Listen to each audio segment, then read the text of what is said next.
Hey, everyone out there. Looks like we have a lot of representation from all over the world, so I'm excited to see that. We're getting started just a few seconds late. That's okay though. Hopefully nobody minds. Um, Looks like we have people from Sweden, Canada, Spain, Philadelphia. Not that Philadelphia is a country in and of itself, but it is the city of brotherly love. So we're glad to have you here. And joining me, uh, you can probably see a couple other people joining. We'll give it just one more minute just to make sure we have everybody um, brought in from the waiting room. Sometimes it doesn't dump everybody in equally. While we're waiting, um, if you see anybody from a country nearby you, go ahead and give them a friendly wave with the chat. I don't know if we don't use that very often, but some people get start using those emojis. Feel free to wave to each other if you're close by. This is an opportunity to see others who are around you as well, and maybe a chance for light online networking if that passes. But okay, we're at 9:01. Good to see everybody. Welcome to today's webinar, the live Q&A with FDA cybersecurity pre-market guidance. My name is Etienne Nichols. I'm a medical device guru here at Greenlight Guru, and I'll be the moderator for today's event. Today's webinar is going to run for 60 minutes in total, and we do want to hear from you. Definitely use that chat. On the right side of the screen, you'll see a few tabs there. You'll see the chat and the Q&A. The chat looks like a lot of people have already found that. That's where you can engage with other attendees, post those general comments, say hi to people who are nearby, or maybe some people you've interacted with in the industry before. The Q&A chat or the Q&A tab is where you can ask questions that you want me to ask during the Q&A portion of today's webinar. This is a live Q&A, so we really want you to use that Q&A and definitely want you to find that. So go ahead and use that. Even if you don't have a specific question, go ahead and navigate over to the Q&A throughout the webinar so that you can upvote other questions. If there's a question you feel like is relevant to you, go ahead and upvote that, and we'll try to prioritize the ones that are most relevant to the audience. We always get this question, so we try to always answer it. We will be sharing the full recording and slides with all registrants after the webinar, so keep an eye out for that email from us later today or later this week. I'd like to share a few words about Greenlight Guru and why, and our co-host Vigilant Ops, and why we put on these free training sessions. Improving the quality of life for our customers and their patients is our mission here at Greenlight Guru. It's likely a similar mission to many of you who are joining us today. We're constantly looking for ways to fulfill that mission, whether that's through hosting these free webinars, partnering with world-class medical device experts like today's presenters, or through our award-winning cloud-based solutions.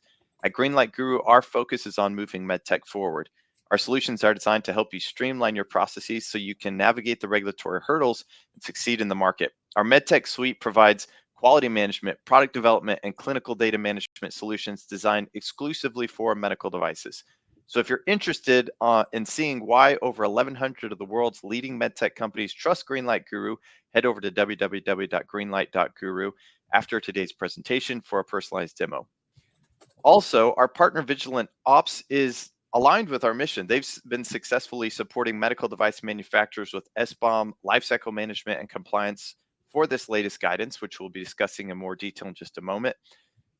So definitely want to give a shout out to them for putting this together and inviting our presenters today with us to be with us. Let me give a proper introduction to your presenters. Jessica Wilkerson is a senior cyber policy advisor in the medical device cybersecurity team, lead with all hazards readiness response and cybersecurity ARC team in the CDRH within the FDA. As part of ARC, she examines issues and develops policy related to medical device security. Matthew Hazelett is a cybersecurity policy analyst at FDA. In his role, Matthew is focused on pre-market and post-market cybersecurity policy development and implementation across the clinical review offices. He also serves as the Digital Health Officer of Excellence Program Director for the OPEC Cybersecurity Focal Point Program. And finally, Zen Zalewski is a certified cybersecurity leader with over 19 years of experience in the medical device industry. He's the founder and CEO of Vigilant Ops and serves as a trusted cybersecurity consultant to healthcare industry stakeholders, including the FDA and Department of Homeland Security. And with that, let's dive into today's presentation and Q&A. So just a little bit more context. Previously, we had a webinar with Jessica Wilkerson on demystifying FDA's pre-market final guidance. And if you're interested in seeing that and watching that, you can go check that on demand with the recording and the slides. We had a lot of questions. I wish I had an actual number for you, but I think it was in the 50s or 60s of questions that we were not able to get to. So we tried to consolidate some of those questions. And so that's what we're going to be discussing a lot today. So let's go dive into the first one, which was, are there specific requirements for AI-enabled devices? And I'm going to hand this over to Matthew or Jessica, probably Matthew to start out, but go ahead. Sure. So we outline in the guidance how the security objectives in the general principles section can apply to AI-enabled devices. So you're still going to be looking for providing authentication, authorization, confidentiality controls, secure updates to your AI-enabled devices. So you're going to be looking for potential threats that can impact your AI technology that may present differently. So you're going to use your threat modeling and architecture views to evaluate what those potential threats and necessary controls are. And then the control categories in the guidance also are applicable to AI-enabled technology and medical devices. So you'd be looking for what controls are relevant for the different elements of your AI-enabled system, making sure you have secure updates to those software components, and making sure that your inputs are appropriately authenticated, that you have appropriate integrity controls. So very much the recommendations in the guidance still apply to AI-enabled devices, and we're continuing as the center to work on additional AI/ML guidance. So there's the draft guidance on AI/ML enabled devices on our A list of priorities for the fiscal year that's also coming. So very much AI still fits within the guidance framework, but there may be specific threats and additional controls that you would want to consider for that technology. Very cool. And I'm already loving the Q&A that's popping up. So we're going to go through these, and I'm excited to get to the actual questions though as well. Anything to add from Jessica or Ken? Nothing here. All right. So the next question we got was on CVE reports and statistics that can be supplied. What level of detail is needed for CVEs unpatched but mitigated on the device? For example, hardening and configuration. And I'm going to call on Matthew again as well, unless someone else wants to hit the buzzer.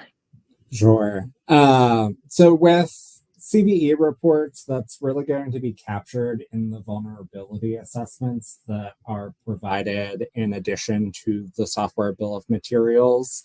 And as a part of those assessments, you should be providing details on what existing controls in the device would mitigate that vulnerability or make it something where it couldn't cause an impact. So you should be providing specifics around exactly what in the device provides that level of control to address the vulnerability if you're not making an update to patch to a new version that removes the vulnerability.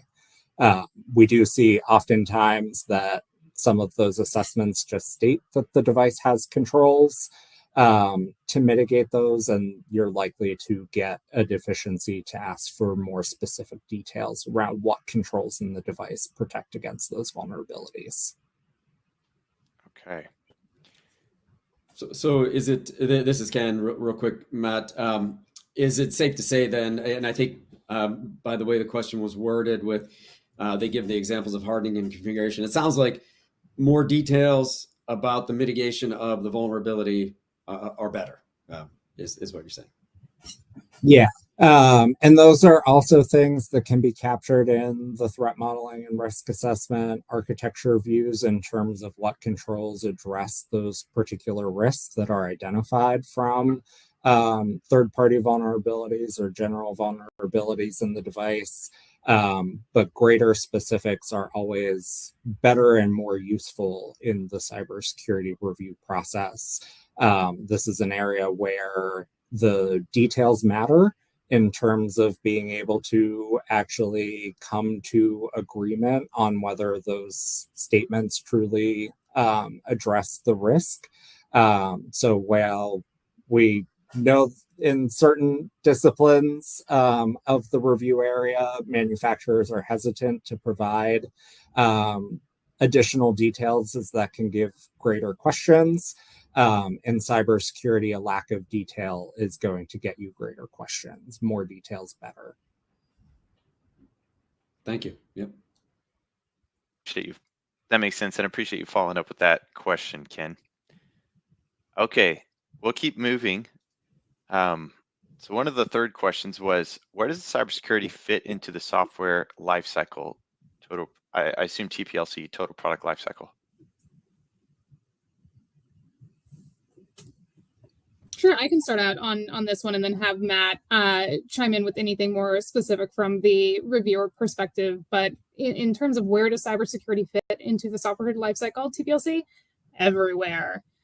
Throughout. If you're going to have effective cybersecurity as is described in our guidance, you really have to design it in from the absolute beginning. Your software, your architecture, the way that your device is going to function has to be considered from the beginning. We have seen over and over again that attempting to integrate cybersecurity later into the TPLC is not nearly as effective and sometimes is just ineffective.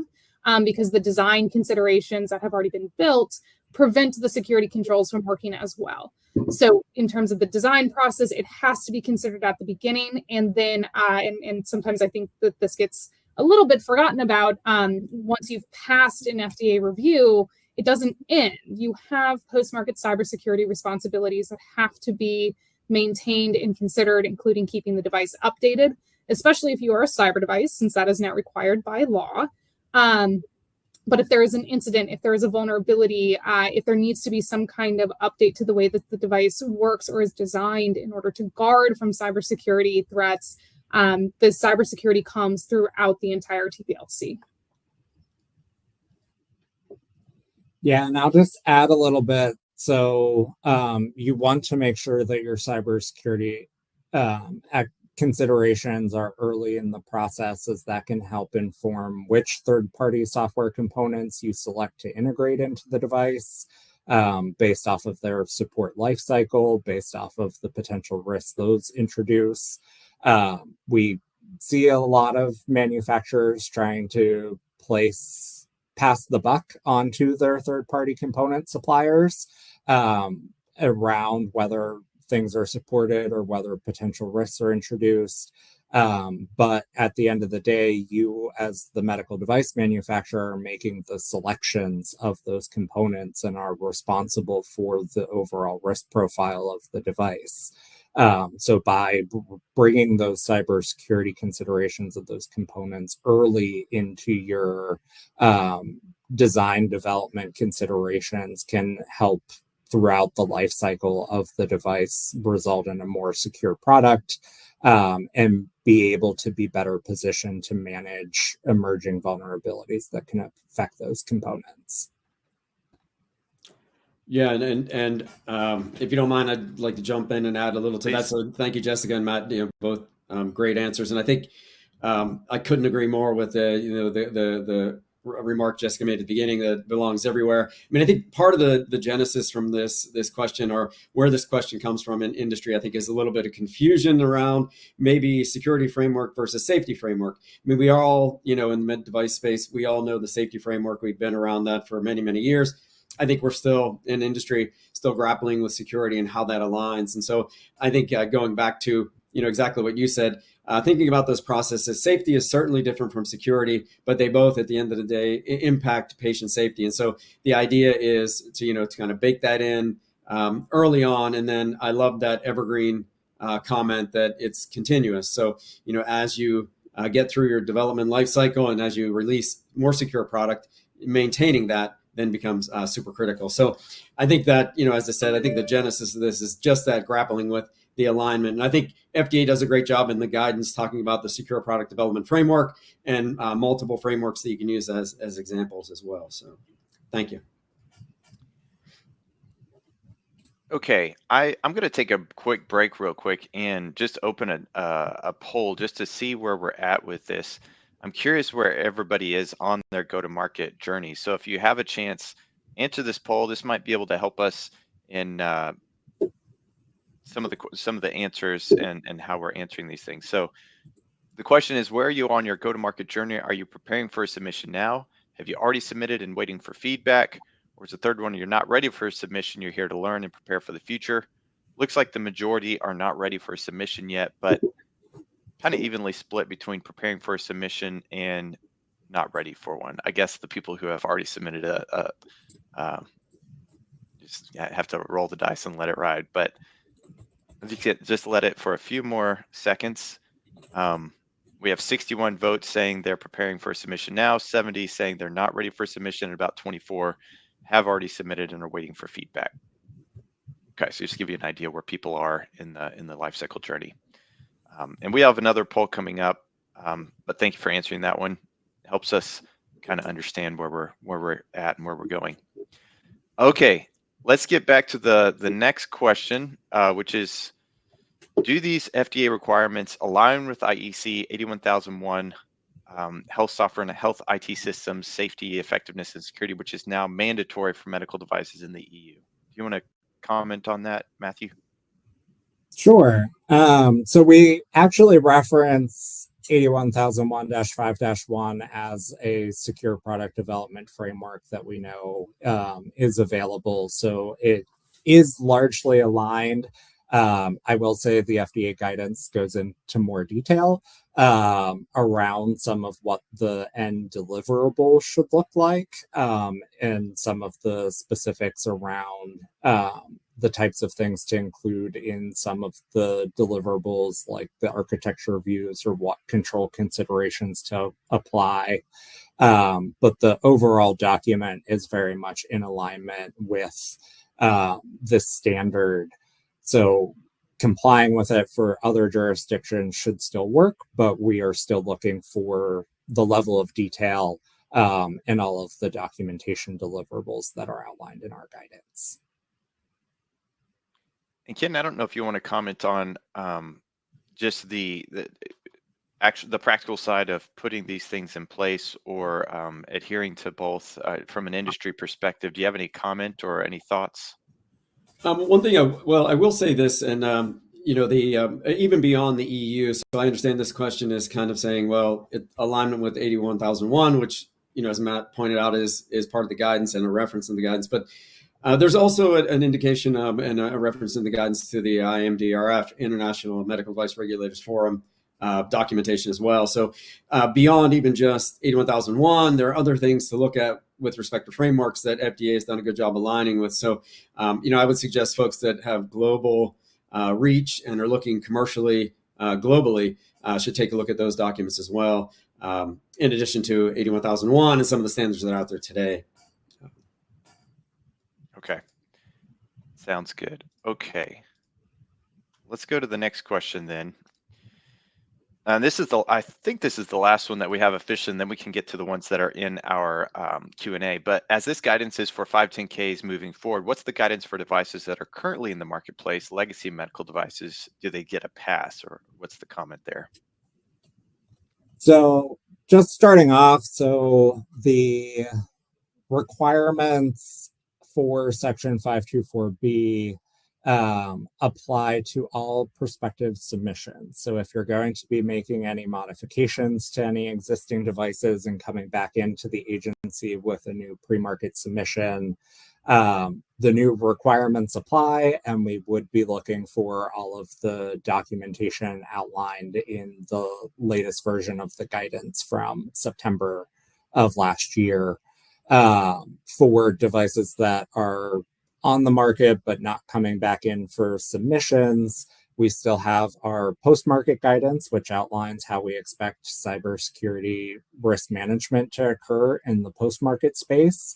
So complaint handling, MDR reporting, recalls for identified unacceptable risks still apply to manufacturers for devices that are still in the field or being marketed, but might not be coming back in for updates. But I do also want to pass it over to Jessica for some discussion on some of our larger legacy efforts as well. Thanks. Yes. So for those of you who have attended other FDA talks or have participated in some of the other legacy work that FDA has done, you know that legacy is very much a focus of ours. And so as Matt said, 524B in particular is for prospective device types going forward. It is not for devices that had previously been cleared, but do legacy medical devices get a pass? No.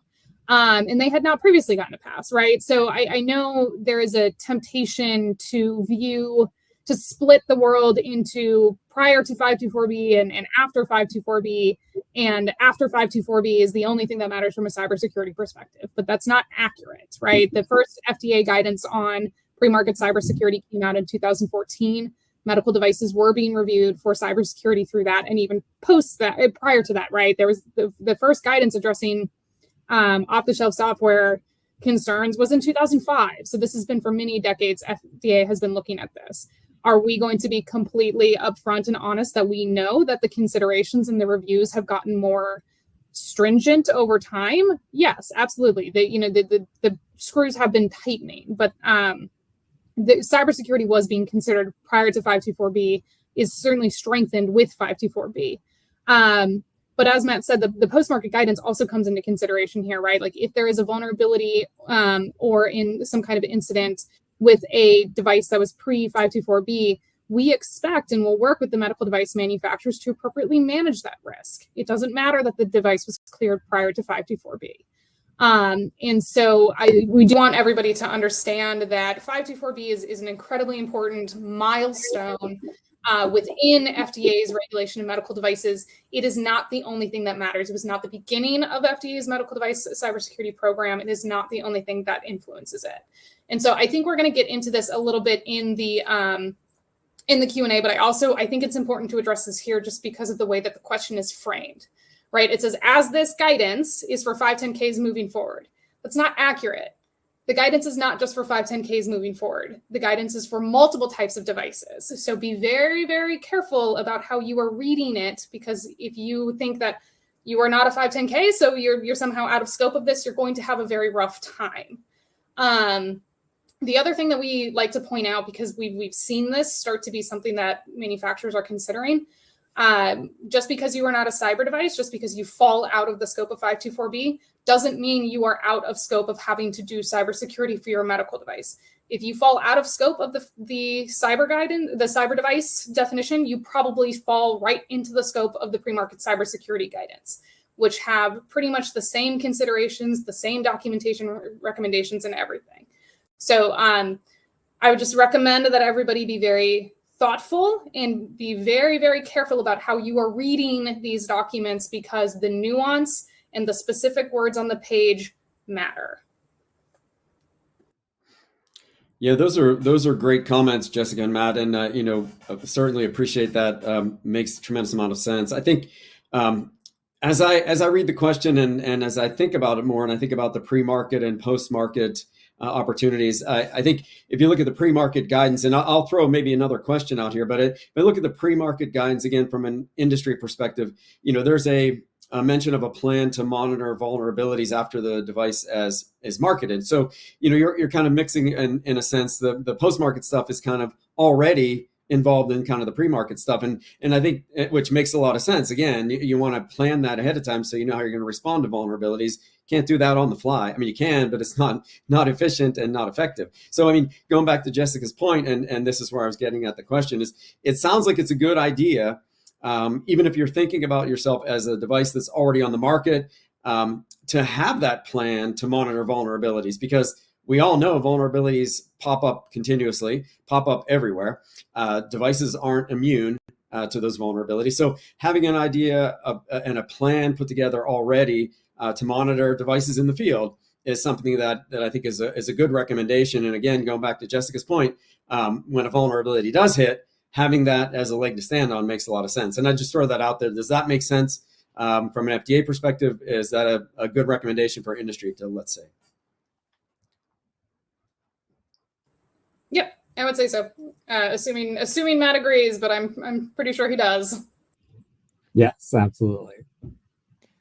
Very cool. So I'm not going to say I lied. I was mistaken on how many questions we have. 2 more. So question number 6, are there FDA expectations on the time frame from exploit discovery to patch completed in the field, or are those timeframes coming? So from a cybersecurity exploit, the expectation is that's as soon as possible. So from the time you identify that, you should be working as quickly as possible to restore the device functionality, the device operation, if a cybersecurity incident has occurred and impacted the device functionality. So there's no set that should be done in this many number of days. It should be absolutely as soon as possible that you're able to restore that functionality. For vulnerabilities, the post-market guidance has recommendations around communicating to users within 30 days and making updates available within 60. But again, that's going to depend based off of your risk and the architecture of the device. So for cloud-based software, those environments are much more dynamic and change more rapidly. So you may have to have a more rapid patching cycle for that type of software as compared to an embedded implanted device. Those update cycles might be different. And they should always be driven based off of the risk of the nature of the vulnerability or the exploit in terms of how the question was framed, but should be risk informed, but also if it's an unacceptable level of risk, you should be moving as quickly as possible to make those updates. And the overall expectations when you're making your cybersecurity management plans for what types of timelines you'll be making updates, either for routine patches or critical patches, should be based off of the risk elements of the architecture and what the appropriate patching cycles are for those. So I hesitate to ask this because I think you already answered it with using a risk-based approach, and it's going to depend on the risk of the model. But I'm likely expecting someone in the audience to be thinking of this the opposite way. So, okay, so as soon as possible makes sense, and I totally understand why we would say that. Are there any, you get past this certain time frame, and that's concerning? The reason I hesitate to ask this is I would not want someone to say, well, I'm going to wait until then to do it. But what are your thoughts? Can you answer it from the kind of a reverse engineering approach? Any thoughts there? I mean, that's also going to be a risk-based perspective of what the device is, what it means for that device to be down for that amount of time. There's going to be different considerations based off of what the device is doing and how critical it is to patient care. So there's no hard set necessarily cutoff limit for when additional regulatory concern may apply for failure to move quickly. I will say there is a difference between as soon as possible and as soon as convenient. As we know, the medical device manufacturers have a number of different products oftentimes, are doing a lot of things, both in terms of development and maintenance. But when you have a critical issue, that really is something that needs to be addressed as quickly as possible in order to restore that functionality or to mitigate or eliminate the potential newly identified risk. I will also point out, so we work closely and helped co-chair a group in the Healthcare Sector Coordinating Council. They released version 2.0 of the Joint Security Plan for medical devices. in the past couple of weeks.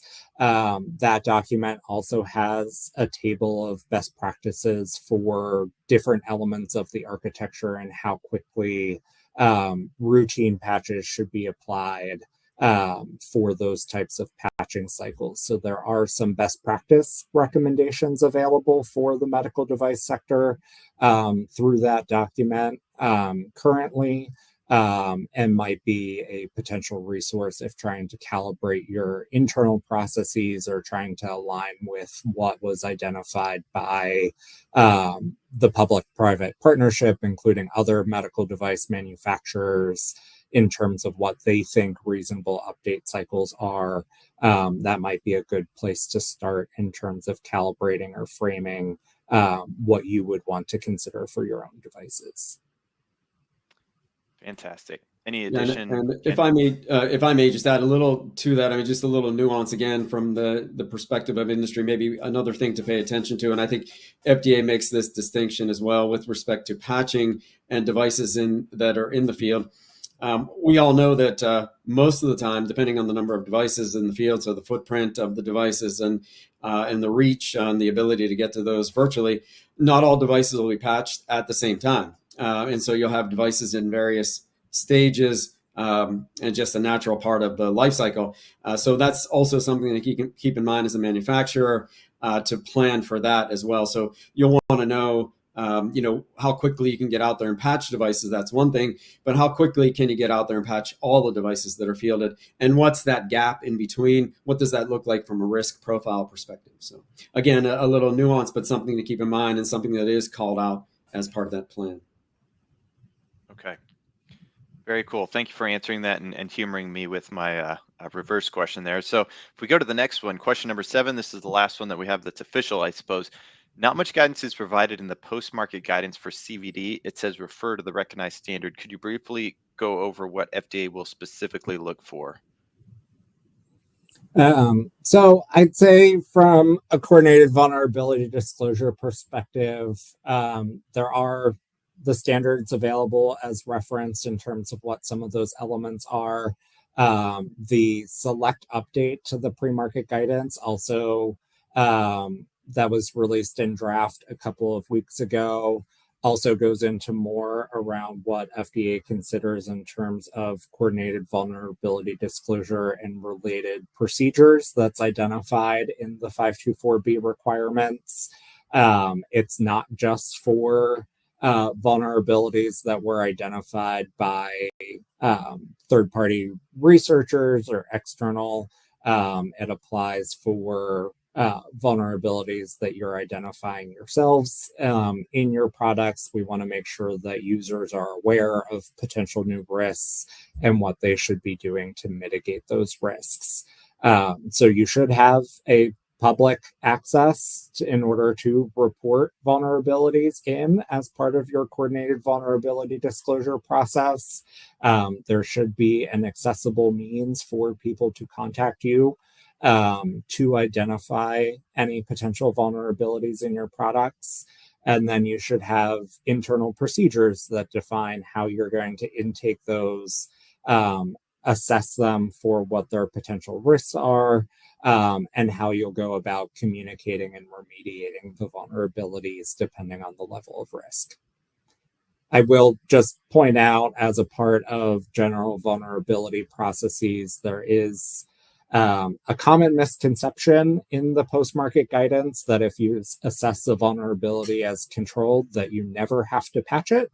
That is not what the guidance says. It says that those don't have to be patched at the same criticality or urgency as uncontrolled vulnerabilities, but you are still expected to have routine patches that address those lower risk vulnerabilities so that you don't continue to accumulate technical debt in the system that can make future patching efforts harder if you fall multiple versions behind on individual software components. So just because a individual vulnerability is identified as controlled in consistency with the post-market guidance, you should still be making efforts to apply those patches to remove that technical debt from the system before something either exploits that and causes a potential impact, or an additional vulnerability may change what that vulnerability allows in terms of impact. Okay, fantastic. Any additional comments there? This last of the questions that we had for slides. All right. If not, we'll take the live audience questions. But before we do, last time in the last webinar, we had a lot of questions about SBOM. So I wanted to see if we had a similar cross-section of audience. So I'm going to open another poll. What is your experience with SBOMs? Still learning about SBOMs? We create SBOMs manually. We have automation, or our devices do not include software, which is probably going to be the minority, I'm assuming. But if you see that, go ahead and vote, and that will help us understand a little bit about the audience as well.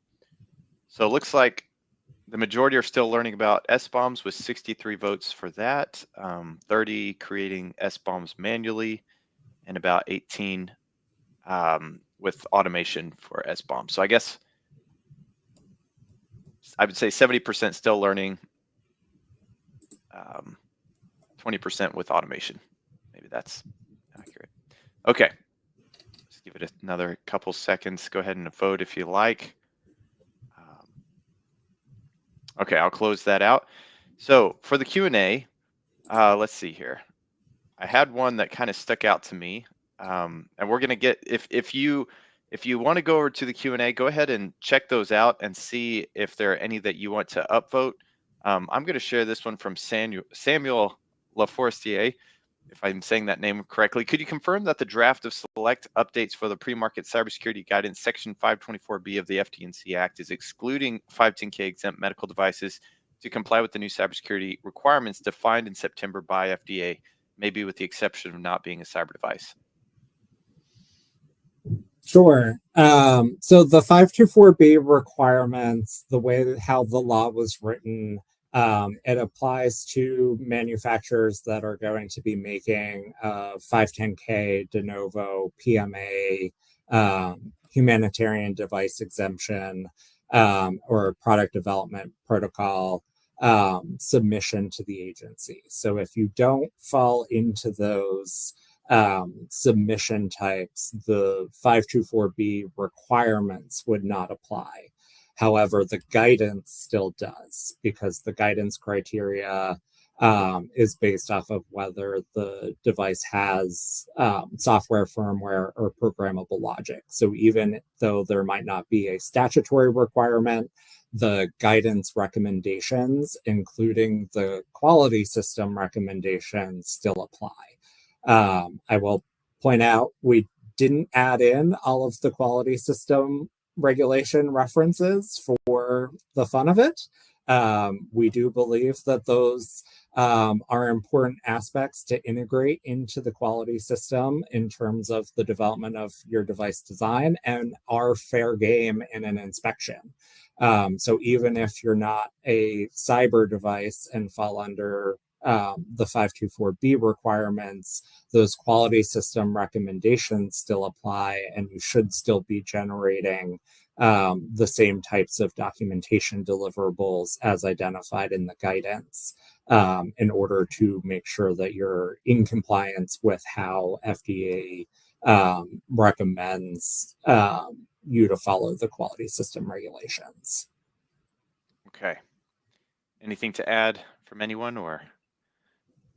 I had another one, and forgive me, those of you listening, if I go a little bit out of order. I found some that I feel like are maybe better or more relevant to a broad audience. So I'm going to stop doing this in just a minute. But Marion asked the question: can you elaborate on the response? Will be generally considered inaccurate if the OS is unsupported or close to end of support.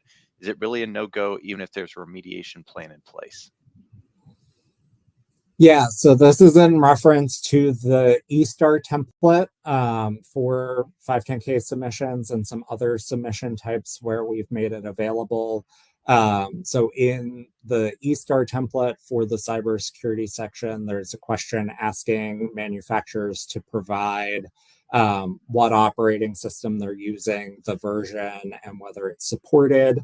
Largely, as the statement says, generally, if you're coming in with a new device or potentially a modified device and you have a unsupported operating system, that is grounds for us to put the submission on a technical screen hold. So the agency wouldn't accept the submission for substantive review at that point because of the concerns of what having an unsupported operating system means to the overall healthcare environment, the overall ability to support and address emerging vulnerabilities. So typically, if it's unsupported or close to the end of support, you can start to expect to see your submission put on hold until you come back with a supported operating system in order for us to start our substantive review of your submission.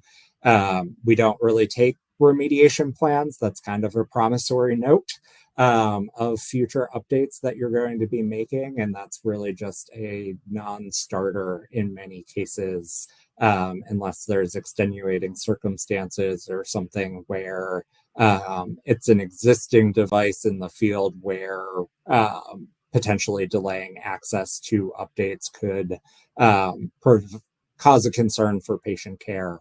But definitely for new products and for devices that are reasonably expected to still be supported, that's very much something that the agency will be using moving forward in order to make sure that we're only spending the time doing the substantive review on submissions that are well prepared.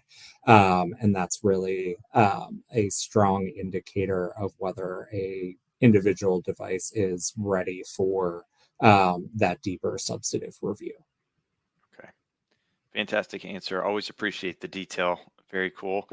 Ben asked the question. So this is more for our minority in the audience who may not necessarily have software, but they're curious about this. Ben asked if a device is not intended to have any software updates, maintenance, calibration, software analysis in the field, would it be acceptable to state that PMS analysis is not able to be undertaken specifically to evaluate software vulnerabilities?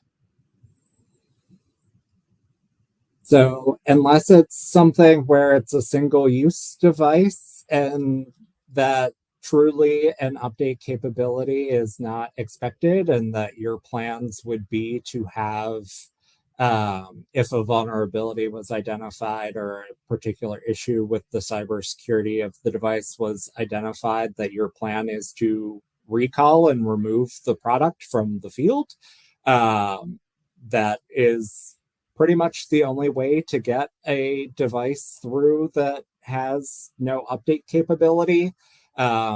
For anything that meets the definition of a cyber device that has connectivity, it is part of the statutory requirement that the device is updatable. So really, there's only very few edge cases that could actually yield a software product being authorized that doesn't have an update capability. And that would be contingent on you having the plan and the understanding that if an issue is identified, your only recourse in that action is to remove the product from the field. Okay. Very cool. Thank you. Anything to add for those? I saw Jessica came off mute. If I did, that was an accident because Okay. that was a good answer. Just trying to be inclusive. Okay. Megan asked the question, when a device, this is the most upvoted one, so I want to ask this one. When a device is not network enabled or connected, but has a USB port on the board for manufacturing purposes, and the device is protected by a mechanically sealed housing, must be physically broken to be accessed, is pen testing going to be required? So this one gets into one of those gray areas. So it really comes down to how that enclosure is sealed. Again, this kind of raises that whole whether the device is updatable and what your strategy is for if there is an issue with the product once it's in the field. So it's one of those that's a choice of the manufacturer not to have access to have updates available, and that is a business risk that you have to consider in terms of your overall device lifecycle management. We do see a lot of instances where manufacturers state that they have a USB port that's either inside the enclosure or in a service port and only accessible by service personnel, but it's used to perform updates or perform servicing activities. Those are still in scope of being a cyber device. In terms of pen testing, that's something where generally for all devices with software, we would generally expect you to evaluate through penetration testing. Obviously, that might be a more limited engagement if you don't have more exposed interfaces. It's going to be a shorter evaluation by a penetration test house of the product, but that really is the validation of your cybersecurity against current threats. So we do strongly believe that penetration testing should be performed on devices that have software, firmware, or programmable logic. There might be instances where you would be able to provide some justification based off of other testing performed in this unique instance posed in the question, but by and large, penetration testing is a part of our recommendations for any device that has software, firmware, or programmable logic. And Ken, I might be interested in bringing you into the conversation to get your thoughts on. It looked like you may have been about to say something anyway. Yeah, thank you, Etienne. Yeah, no, I was just going to say that was a great answer from Matt. And I was going to say it's probably also helpful for manufacturers to think about all devices have risk. So, whether it's, as we just discussed, it's a USB port is not available, it's a service port only, or whatever the discussion is, it's sealed, it's not accessible, but there's still risk in every device that's deployed. And so that's something to keep in mind. It's not a good answer to say there's no risk in this product, right? I mean, we know every product has risk. And so if you get that mindset and start to think that way, about all your products, then you can kind of determine where and what level and how to prioritize those in terms of risk management. But again, the thing to keep in mind as a manufacturer is all products have risk. Okay. Now, I'm glad you brought that up, and I'm actually going to jump down to a question that you just made me think of from Radek Lupusnik, if I'm saying the name correctly. Can we get back to the definition of the cyber device per the newest guidance draft? It's extremely broad definition, captures anything, including the coffee maker, life supporting device. For me, I don't know, that caught my attention. It's same here. Is that indeed the objective? I don't know if you want to comment on that. Yeah, just some of the thinking behind that. Sure. So in order to be a cyber device, you have to first be a medical device in accordance with Section 201H of the Food, Drug, and Cosmetic Act. So you first have to meet the definition of a medical device. And then it's the consideration of, are you also now considered a cyber device based off of your consideration? So definitely coffee makers, I also rely on them. It's life supporting for me, but would not fall into scope of the 524B requirements in that way. The interpretation that's provided in the select update is reflective of our considerations for that term of ability to connect to the internet. So we do look for the full evaluation of the threat surface. So looking at not just what the subject device might be doing in terms of connectivity, but what it also interfaces with. So you have a lot of SAMD products that by themselves are only software, but they're going to run on a commercial operating system or mobile phone or tablet. Those are still going to be considered cyber devices because through the evaluation of the overall system in which that device operates, there is still that ability to connect.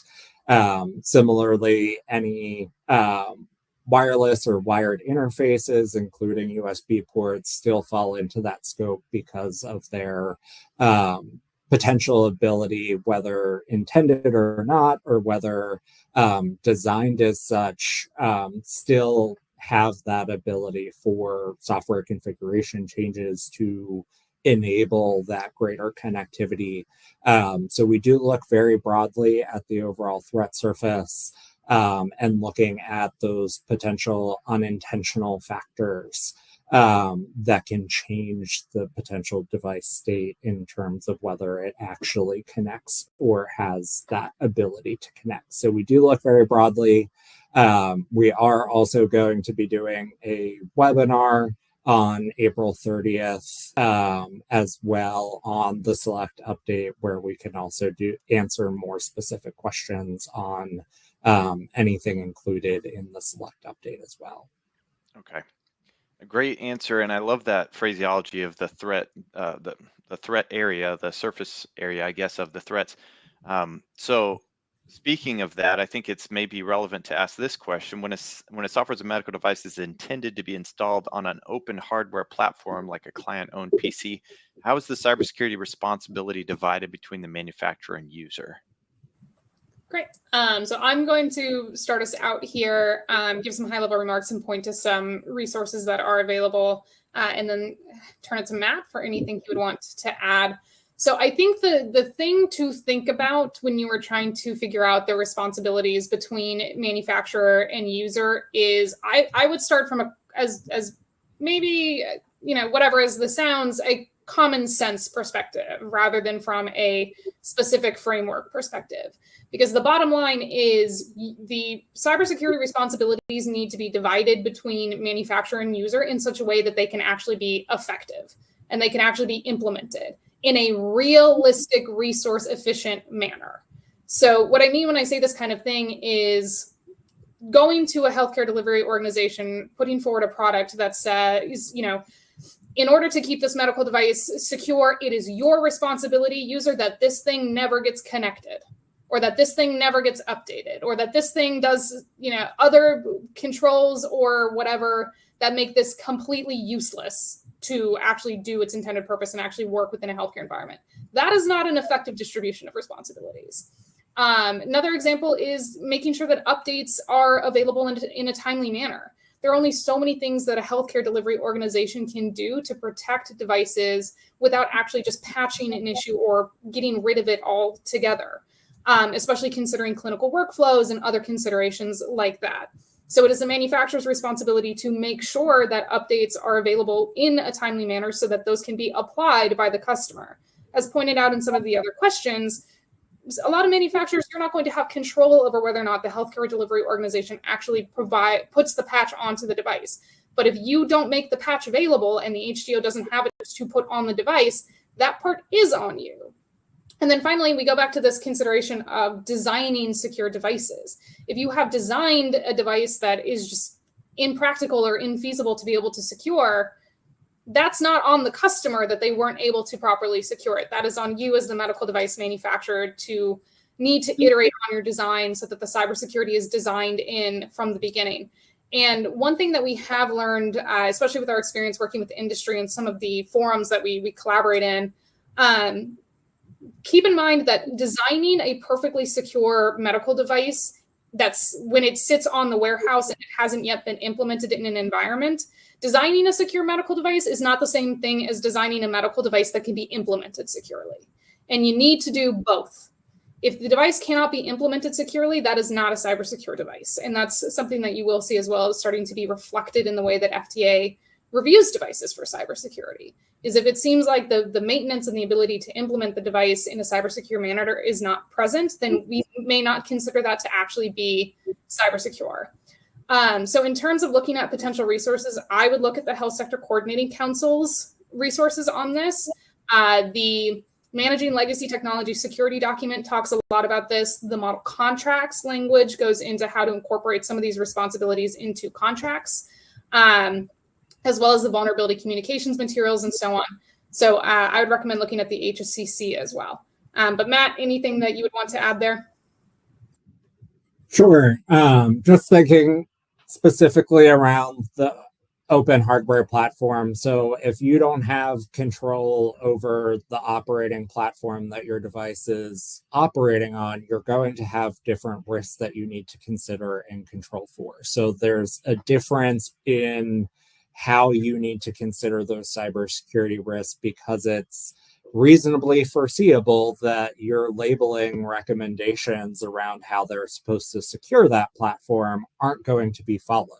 So you now have reasonably foreseeable risks that you also have to figure out how to put controls within the device operation that are able to address those.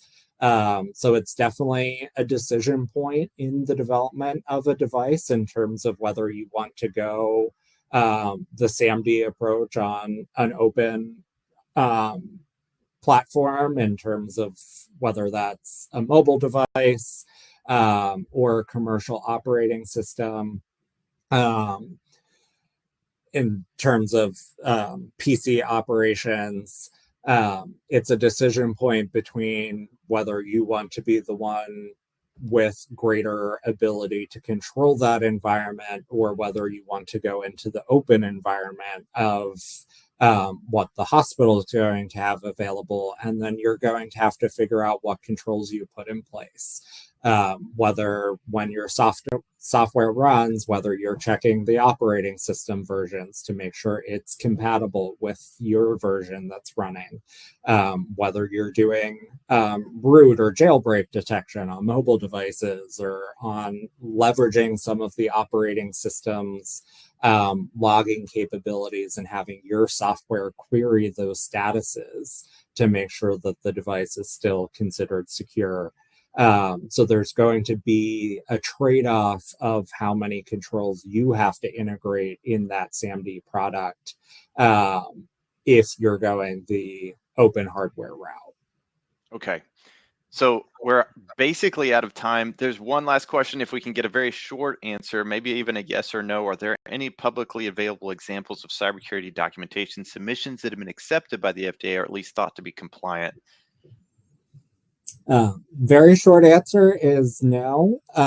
So I do know that there are instances where some submissions get FOIA'd. A lot of through the Freedom of Information Act, there's a very long delay in that process. So I don't think anything that has come in since the release of the guidance has gone through, and a lot of the cybersecurity information will be redacted based off of CCI considerations around that being proprietary information to the manufacturer. So I don't think there's much available. I will say, by and large, a number of submissions are getting cybersecurity deficiencies, and several of them throughout the process, as this definitely is a maturation process, both on the agency side and in the industry side, of really getting to a new, better, well-defined and better controlled state on medical device cybersecurity.